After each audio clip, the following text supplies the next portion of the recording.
Opa, salve, salve, povo aí do canal. Estamos aqui com o Rodrigo, o expert aqui, o mestre na ciência do cavalo aqui, que desde cedo aí ele aprendeu essa ciência aí, desenvolveu e veio aqui parar em Cavalcante. Então primeiro vamos perguntar aqui pro nosso amigo como ele chegou aqui em Cavalcante e como que ele conheceu a arte dos cavalos aí, se encantou por essa ciência aí e veio descobrir e desenvolver aí essa arte que hoje está fazendo a vida dele aqui em Cavalcante. E ele vive hoje dos cavalos aqui, como um professor, como um condutor aqui, guia de turistas também. Está fazendo várias atividades aqui com cavalo aqui na cidade de Cavalcante. Fala aí, meu amigo. Primeiramente, aí, gratidão aí, Felipe, pela oportunidade de estar chamando para essa entrevista aí. Você fez duas perguntas aí, que foi como eu cheguei em Cavalcante e como surgiu essa conexão com os cavalos, né? Vou começar então desde o começo, né? Que é quando eu era criança, eu ia para a fazenda da minha família por parte de pai. E sempre gostei muito de cavalo, assim, eu ia e minha paixão era ficar próximo deles, de montar.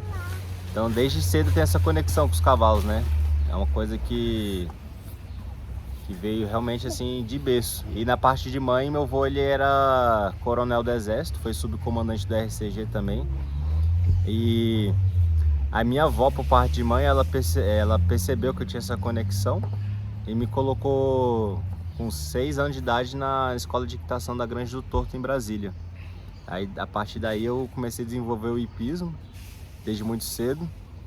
A partir de 15 anos eu comecei a dar aula de equitação, então desde muito cedo eu comecei a já estar no meio profissionalmente, em competição e com bastante aluno, bastante responsabilidade também desde muito cedo, conduzindo turmas e lidando com situações muito complexas que existe dentro de uma aula de equitação.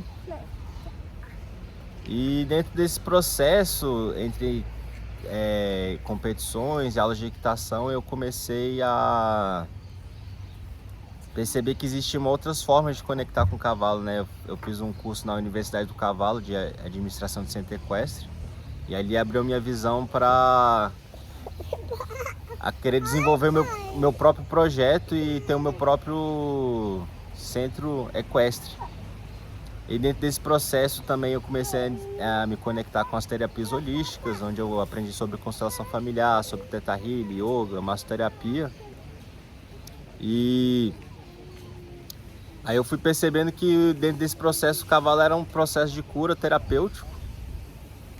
E trabalhei um tempo com terapias holísticas também, e depois eu fui descobrir que tinha constelação familiar com os cavalos. Aí foi o melhor dos dois mundos, porque eu trabalhava com cavalo já e trabalhava com as terapias. Eu consegui integrar as duas coisas que eu mais gostava de fazer numa ferramenta só. Então hoje em dia eu trabalho tanto na parte de educação, na escola de equitação, numa parte de turismo e na parte terapêutica. Então eu consigo trazer esse pilar dessas três coisas compilado dentro do meu conhecimento da ciência com os cavalos. Agora eu vou responder a sua segunda pergunta, como é que eu cheguei aqui em Cavalcante, né? Eu já tinha esse projeto em Brasília, aí eu resolvi vir para Chapada dos Veadeiros, já vinha com minha família desde pequeno para cá, sempre tive vontade de morar aqui. E as coisas foram andando aqui, eu morei um pouco no Moinho, uma época eu tive esse projeto lá também. Mas estava um pouco difícil manter o projeto lá, porque é uma cidade, quem conhece aqui a Chapada dos Veadeiros sabe que é um lugar muito difícil acesso. E aí vim pra cá, pra Cavalcante, meio assim, numa esperança de encontrar realmente um lugar, assim, pra conseguir desenvolver esse projeto. E eu vim pra cá realmente meio assim, na história, porque eu não tinha onde ficar, não tinha onde botar os cavalos. E chegando aqui eu já tive a oportunidade de colocar os cavalos num espaço provisório de 3 meses. E daí a gente conseguiu, nesses 3 meses eu tive um espaço legal para conseguir colocar o espaço onde a gente está com os cavalos agora, que é a chácara do Seu Caibá, aqui em Cavalcante.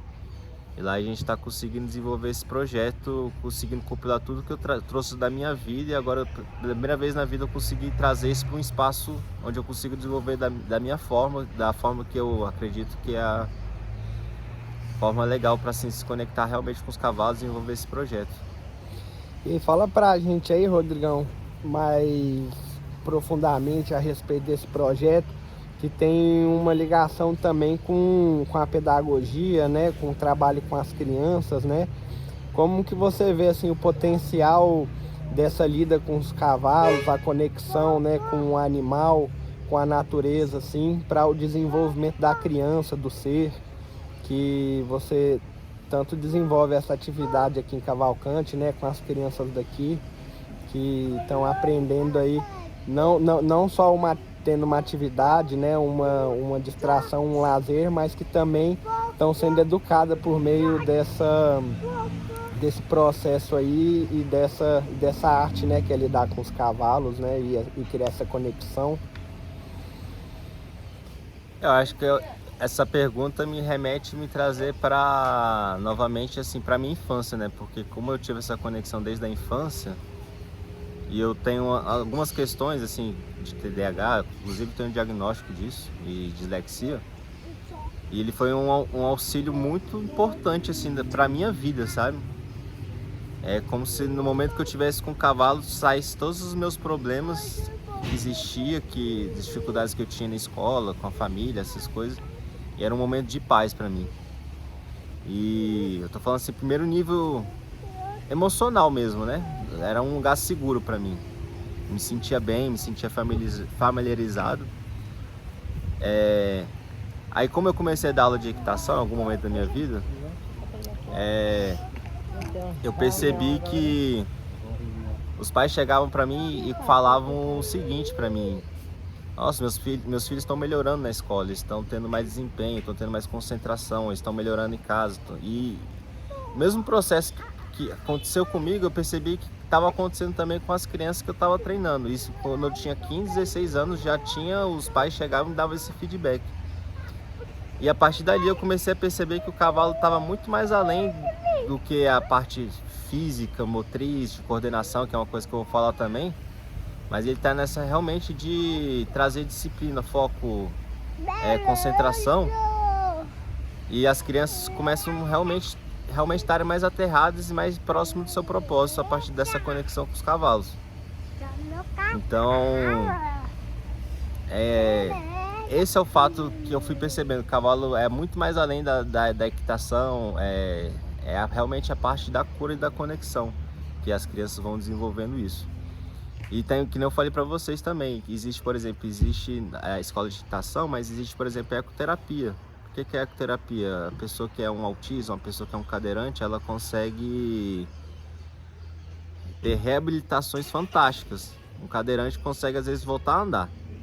Um autista, às vezes, consegue ter uma questão de socialização com a sociedade. Então, e porque tudo isso, o cavalo, quando a gente está andando, a gente vai trabalhar os dois hemisférios do nosso cérebro, né? O direito e o esquerdo, porque a gente tem que trabalhar com a mão, com as duas mãos, com as duas pernas, com o quadril. Então a gente tem que ter uma sincronia de corpo, mente e emoção com o cavalo. Então é uma conexão que a gente trabalha todos os nossos corpos, desde o corpo físico, mental, emocional e espiritual.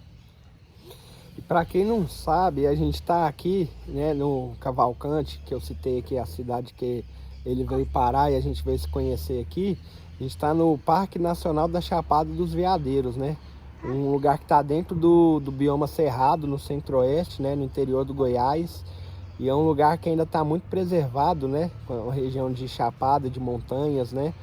E eu queria ver com o Rodrigão aqui qual que é, vamos dizer assim, a importância, assim, qual que é a diferença, por exemplo, da gente estar desenvolvendo essa atividade dentro da cidade, num centro hípico, né? Ou em um estabelecimento dentro da cidade, né, que lidar com cavalos. A diferença da gente estar aqui num lugar como esse, numa área rural preservada, com muitos rios, montanhas, cerrado, trilhas diferentes, né?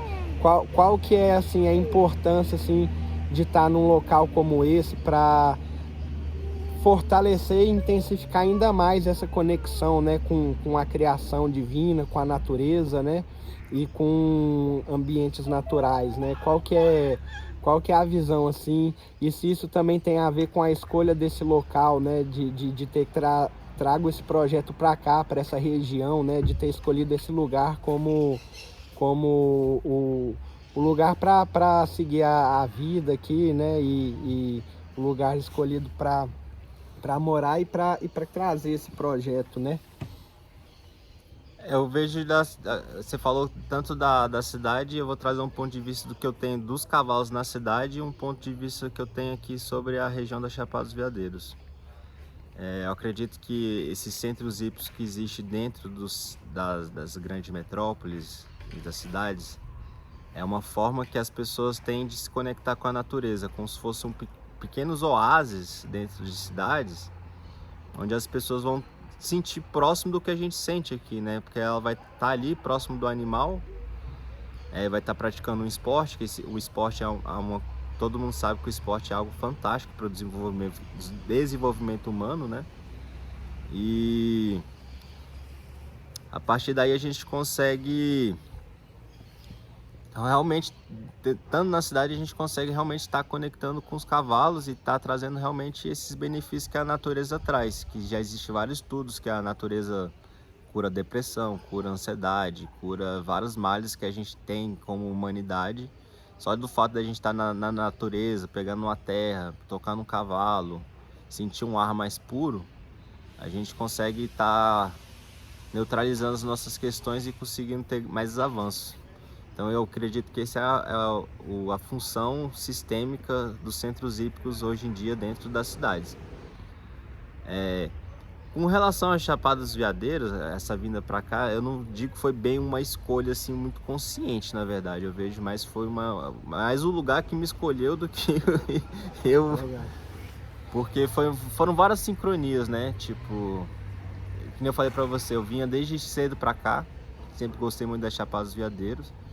E pensava sempre assim, acho que desde que eu sou criança eu sempre tenho esse projeto de vida, um projeto de vida que eu penso e matuto desde criança. Não é uma coisa de agora, eu cheguei aqui na Chapada dos Veadeiros e vou montar esse projeto. Eu já sempre pensei em ter o meu centro equestre. Quando eu era criança eu brincava de cavalinho, de fazer fazendinhas e criar sistema. Então essa era a minha brincadeira que eu já criava desde criança, dentro do meu inconsciente do que seria algo que eu estaria materializando lá na frente. Então eu vejo desde cedo esses pensamentos recorrentes na minha cabeça que me trouxe até aqui. Então foram um conjunto de coisas que me fizeram chegar até aqui. E aqui, por exemplo, aqui na Chapada dos Veadeiros, a gente vê que as pessoas criam cavalos, né? É uma coisa que tá na cultura. Tá na aqui, cultura. Né? E como as pessoas já criam cavalo aqui, as pessoas têm um jeito diferente do que as pessoas normalmente têm dentro do centro equestre. A forma que as pessoas criam os cavalos aqui é mais próximo do contato natural do cavalo, que eu acredito que a forma, e venha estudando e aprendendo, que a forma mais correta de lidar com o cavalo é você deixar o cavalo ser cavalo, e não você tirar essa questão que as pessoas muitas vezes trazem de humanizar o cavalo, né? Exatamente. E os outros animais também, né? Então a partir daí eu comecei a perceber isso. E trazendo também o conhecimento que eu tive dentro das escolas hípicas tradicionais. E conseguindo trazer esse equilíbrio entre o bem-estar animal, comportamento mais próximo do comportamento natural, trazendo as técnicas da equitação. Legal, bom demais, Rodrigão. E uma coisa que eu quero trazer aqui agora para a nossa conversa é puxar um pouco a sardinha pro meu lado e pro lado do assunto desenvolvido no canal, né? A ciência do Éden, né? Que essa relação com o ecossistema, né? Com a natureza, com a criação. E dentro dessa visão ecossistêmica, queria ver aqui com o Rodrigo, vamos dizer assim, quais as funções, né, além do que a gente já conhece como transporte, né? O cavalo também sempre foi muito usado na zona rural para animal de carga, de tração, né? Para fazer criação de arados e tudo, né? Então ele sempre teve uma serventia, né? Uma função para o homem, por isso que o homem domesticou, né? E criou ecossistemas para manter o cavalo, né?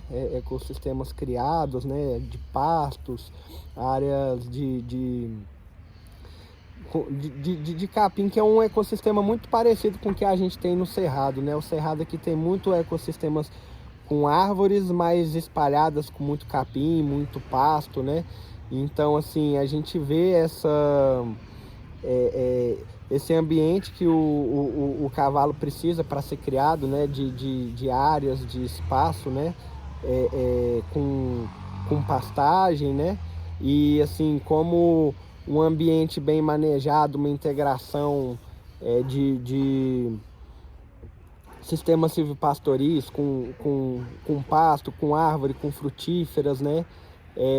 Como que a gente pode ver as formas, as interações que a gente pode ter para criar o cavalo, para manter o cavalo, sem trazer muito impacto, muita alteração para os nossos ecossistemas naturais, e que a gente pode estar usufruindo assim, né, das funções que o cavalo pode fornecer para o homem e a gente fornecer para ele nessa troca, né, nessa interação, vamos dizer assim, que é ecossistêmica também, né?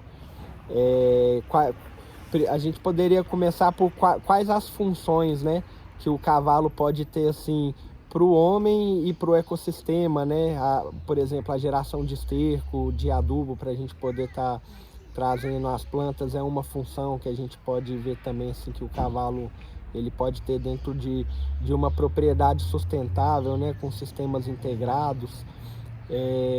Quais as funções principais que você enxerga no cavalo, além de tudo isso que a gente já viu também, né? A função pedagógica, né? A interação com as crianças, né? Então, diversas coisas a gente pode tirar aí de aprendizado com o cavalo e de utilidade, né?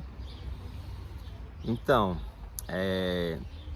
isso acho que é uma coisa que a gente vai conversar bastante, que é como a gente pode integrar essa questão do manejo agroflorestal junto com o manejo dos cavalos, né?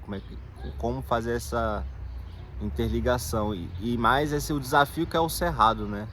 Eu acredito que tanto para a agrofloresta, todos os lugares têm seus desafios, como o cavalo também sempre vai ter seus desafios de qualquer região para criar. O desafio que a gente tem aqui no Cerrado é um solo, você pode ser até mais especialista do que eu, nisso pode até falar depois, mas é um solo mais difícil de plantar, né? Você tem que enriquecer o solo, às vezes o solo é muito ácido, então você tem que fazer essas correções, né? Então, normalmente no Cerrado existe o capim nativo, né? O capim nativo, ele não necessariamente é o melhor capim para o cavalo, né?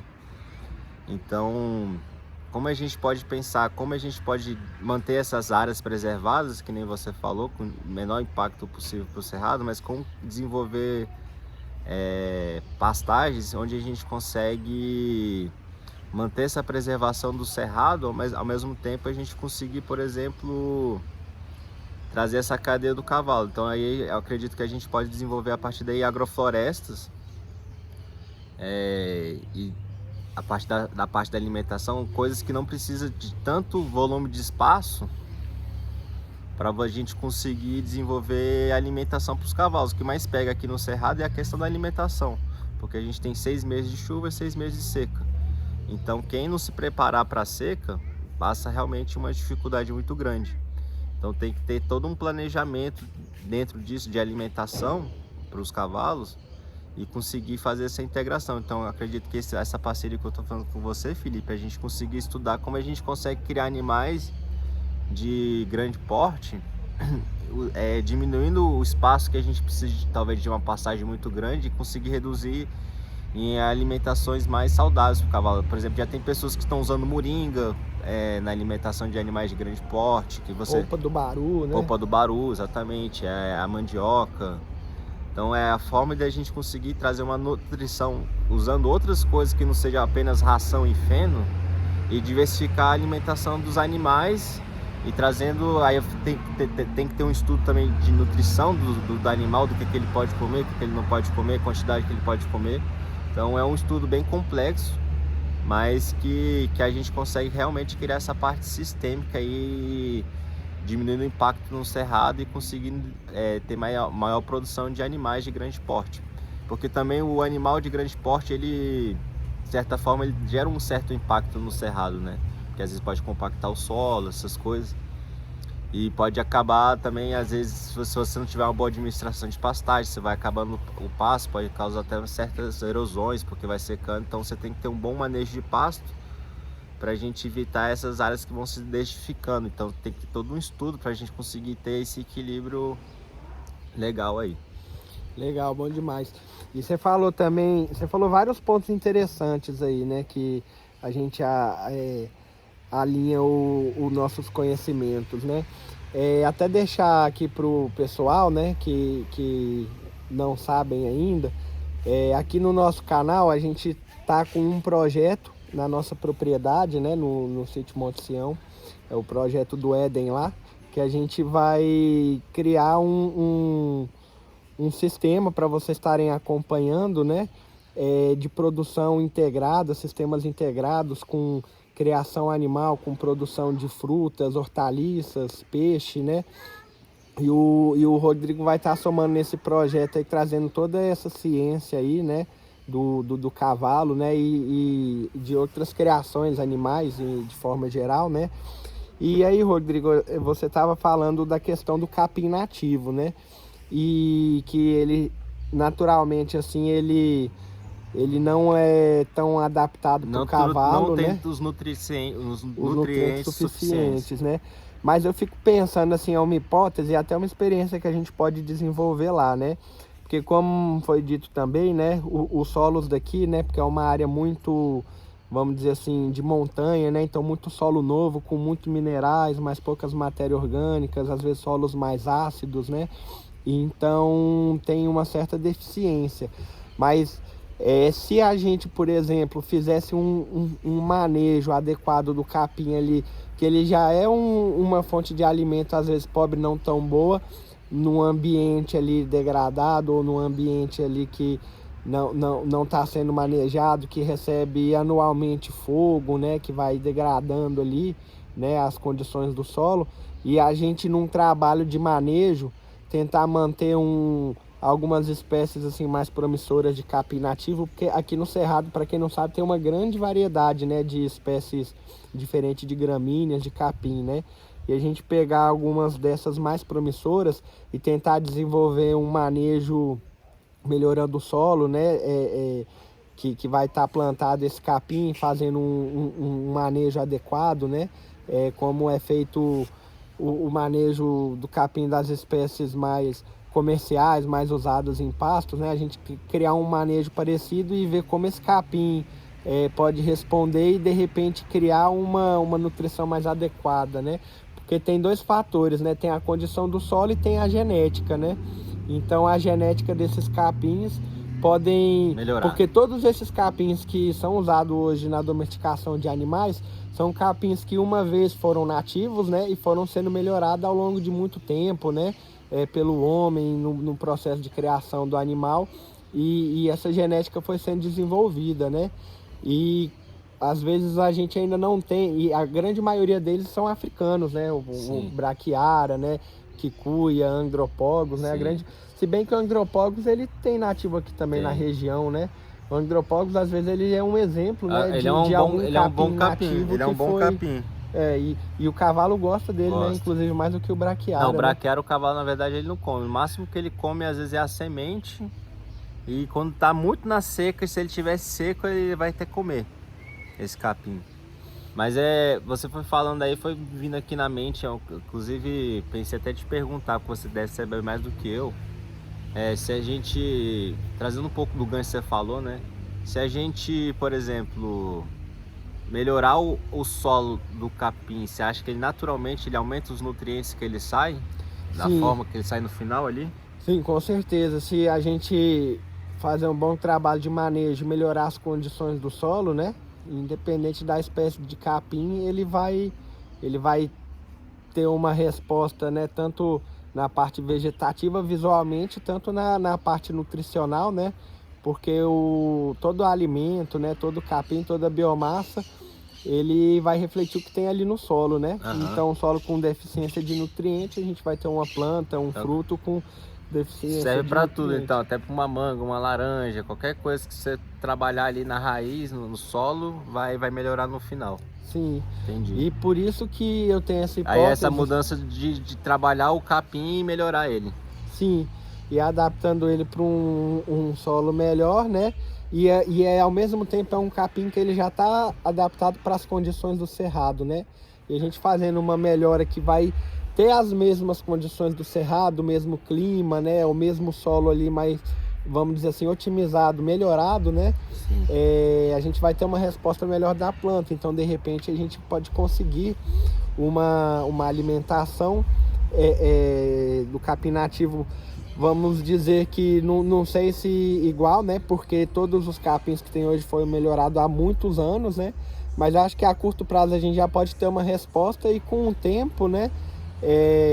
Esse capim até evoluindo a ponto de ser viável, da gente estar utilizando ou pelo menos complementando. Ele é um bom capim. Acho que a gente deve, por exemplo, dar uma focada. Poderia trabalhar com ele.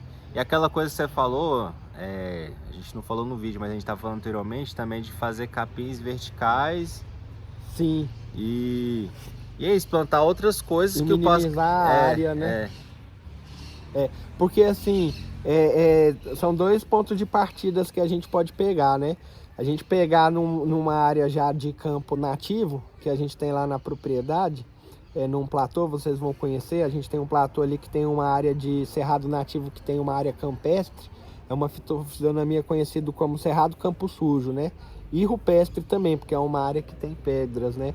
Mas tem uma área com bastante capim, com campo, né? A gente trabalhar nessa área, introduzir, deixar alguns capim nativos e consorciar ele com um andropólogo, se já não tiver lá, né? Porque a gente tem que fazer um diagnóstico lá para identificar os capins que já tem lá. E em vez de acabar com os capins que tem lá, que é o que o pessoal costuma fazer, e substituir totalmente só com uma espécie de capim que eles querem, a gente deixa toda a diversidade de capim que já existe lá, introduz em espaços, porque tem espaços para ser pode introduzir outros, né? capins que não sei, por exemplo, o tífito, que é um capim, ele é um capim próprio para o cavalo fazer fenda, é um dos melhores capim que tem para o cavalo, é o melhor capim atualmente. Sim, a gente pode de repente testar. E ele é um capim que acho que ele não prejudica tanto o cerrado, porque ele não tem semente.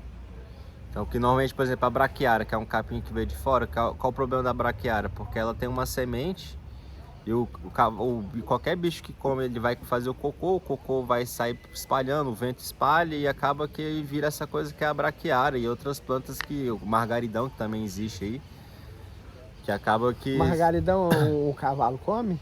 Come. Aí, ó. Triturado. Ótimo, porque ele é uma boa espécie que é introduzida em sistemas agroflorestais, né? Que ele Mas tem que ter um bom controle dele, né? Senão ele sai do controle. Ele é essencial o manejo, né? Ele tem que ser sempre feito as podas, né? No momento certo. Não pode deixar antes florir. Da florada, para porque poder eu fiquei pensando que se for florir, por exemplo, o cavalo comer, ele vai cagar toda aquela semente. E vai sair espalhando. Isso é uma questão também. Mas todo o nosso sistema vai ser sempre manejado e planejado com esse manejo, né? Para que seja bem utilizado, né? Cada espécie, né? No seu máximo potencial.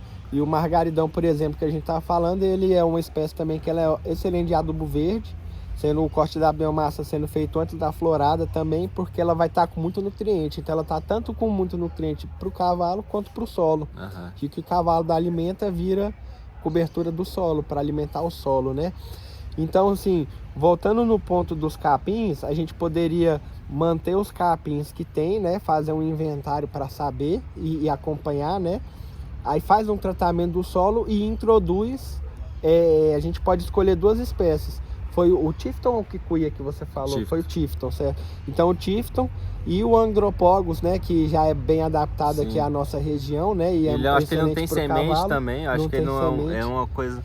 Eu acho que o problema é você trazer de fora algo que que realmente vai contaminar, tipo na braquiária, o margaridão, se É. você não souber fazer o manejo, se você não tiver aquela disciplina, Não perdeu o controle, perdeu o né? controle da coisa. Outra Legal. coisa que eu tava vindo aqui na minha cabeça também com relação a isso, agora eu vou falar um pouco da parte animal, que é a gente saber fracionar bem os pastos, né? Porque a maior parte das pessoas perde pasto porque não tem uma boa logística, um bom planejamento de pasto.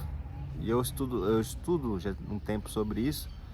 E, por exemplo, na época da chuva, normalmente o pessoal já deu a primeira chuvinha, o pessoal já quer soltar o animal no pasto, mas às vezes tem um tempo do solo recuperar, um tempo do capim realmente vir, para depois você soltar. Então você tem que ter um bom planejamento para você não chegar, já tá na época da seca, aí já entra a chuva, você não tá com espaço, aí você acaba botando o animal lá e vai anos e anos naquele ciclo, você não consegue quebrar aquele ciclo, aí você não consegue também ter uma boa recuperação de pasto, e isso acaba também desertificando o solo e também acaba causando erosões, por falta de planejamento de manejo de pasto. E tem muito manejo, metodologias que foram criadas, né? E que na verdade reflete muitas metodologias que já foram usadas e vão ganhando os nomes novos e se readaptando, né? Mas existem muitas metodologias de um controle racional, né? De piquete, de pasto, de rotação, né? Tem, eu já ouvi falar muito para gado, eu não sei se ele é utilizado para cavalo, o chamado manejo voazan, né? São vários pastinhos manejo pequenos, rotacionado, né? Então tem várias formas, né? E a gente vai até acabar desenvolvendo com as nossas pesquisas, estudos que a gente vai fazer, é uma metodologia própria, né? Que a ideia é a gente pegar várias metodologias que já existem, estudar, vendo o que tem de bom nelas, né? E porque a gente está trazendo muita coisa nova também, essa integração com os sistemas agroflorestais que a gente estava falando, né? Então a gente pode ter essa experiência, por exemplo, do capim nativo com capins eficientes também a serem introduzidos, né? Dentro do ambiente que a gente já tem ali de cerrado de campo, né? E a gente também vai ter unidades que vão ser plantadas ali do zero, planejadas também para uma alimentação animal com metodologias de agrofloresta, né? Integração agrofloresta-pastagem, né? Ou o que é muito chamado de integração, hoje tem divulgado pela Embrapa metodologias de integração lavoura, pecuária, floresta, né? Então vai ser uma integração, só que muito se utilizando a ciência dos sistemas agroflorestais, sintrópicos, né, biodiversos, né?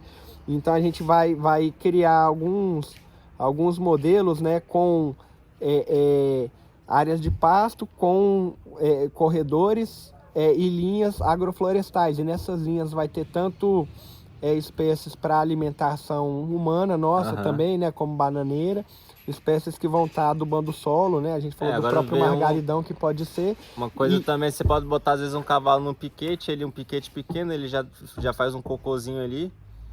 Aí a partir do momento que você já tira aquele cavalo dali, já tem, por exemplo, um adubo natural ali naquele espaço. Sem a gente ter que ficar pegando, por exemplo, um carrinho, toda essa deslocação para fazer o adubo ele já vai estar ali. Você viu que já fiz uma quantidade legal, você já tira o cavalo, já bota para um outro, mas fazer piquetes realmente bem pequenos para a gente conseguir ter um volume legal, por exemplo, de adubo. Legal. Aí dali você já pode plantar algo, por exemplo, você já fez em uma área pequena, que ele já ficou, concentrou ali, e aí dependendo, por exemplo, da época da chuva, o cavalo mesmo de ficar pisando ali, ele já vai movimentando o solo. Na época da seca, normalmente ele compacta, mas na época da chuva já é o contrário, ele vai soltar o solo. E é por isso que se trata de um sistema integrado, né? Porque um sistema alimenta o outro, né? Então isso vai se retroalimentando, né? E a gente vai fazendo uma conservação de energia dentro do sistema, porque a vegetação vai produzir alimento para o cavalo e o cavalo vai produzir o alimento da terra, que é o esterco, o adubo, né? E nesse planejamento da alimentação do animal, não só em pasto, como o Rodrigo falou, de uma ideia que a gente está desenvolvendo, de criar uma alimentação verticalizada também, pro gado, porque a gente tem capins mais altos, como a própria cana-de-açúcar, o capim-elefante, o capim-napier e outras espécies que também não gramíneas, que vão tomar mais espaço vertical do que horizontal, e como por exemplo, né, o próprio margaridão, que o Rodrigo acabou de falar que come. Por exemplo, eu não sei se o feijão andu, a gliricídia, né? Algumas leguminosas. Não gostam muito. Não muito, né? Não pode, seria mais verdade. o gado que come mais, né? O gado come quase tudo, né? Gado, porco, galinha. Cavalo é um animal bem seletivo. Que a gente também vai estar integrando no nosso sistema, Sim, né? não só o cavalo. A gente vai ter galinha, vai ter boi, né? Então a gente vai desenvolver unidades, né? Desenvolvidas para cada tipo de animal, com a alimentação e a nutrição que cada um vai exigir, né? E a gente vai fazer esse planejamento, né, personalizado ali, né, para os animais, e tá introduzindo essas espécies, né? Inclusive, o que a gente está fazendo aqui é uma matriz, na verdade, né? A ideia é da gente pegar todo esse conhecimento e a gente conseguir compilar, e depois a gente está vendendo cursos, vendendo consultoria para as propriedades que queiram desenvolver atividades tanto pedagógicas quanto financeiras, né? Você conseguir ter se você tiver uma área, que se tiver já um cavalo, uma galinha, se tiver um pedacinho ali para plantar, a gente já conseguir criar esse modelo, já fique pronto para as pessoas conseguirem consumir isso, e a gente conseguir estar expandindo esse trabalho. Então, na verdade, isso aqui é mais uma matriz, que é algo que vai realmente vai expandir tanto conhecimento, sim, quanto genética, né? Quanto sim, material, animal, vegetal, fonte, matriz, né? De tudo que é preciso para... Tudo é sistêmico, né? Nosso papel aqui é só conectar os pontos, né? Então é isso, galera. Vocês podem perceber que vai ter muito conteúdo para vocês, muita informação, muito conhecimento.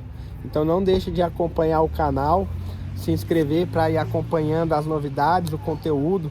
Se quiser ativar o sininho aí para ser lembrado toda vez que sai informação nova, porque aqui é só papo reto, só informação, cultura, e vocês só têm a se beneficiar com isso daqui, né? Como o amigo falou, a gente vai estar promovendo cursos, conhecimento aqui no próprio YouTube, aqui ao acesso de todos, né? Livros e inclusive comunidades, né? Vivências, né?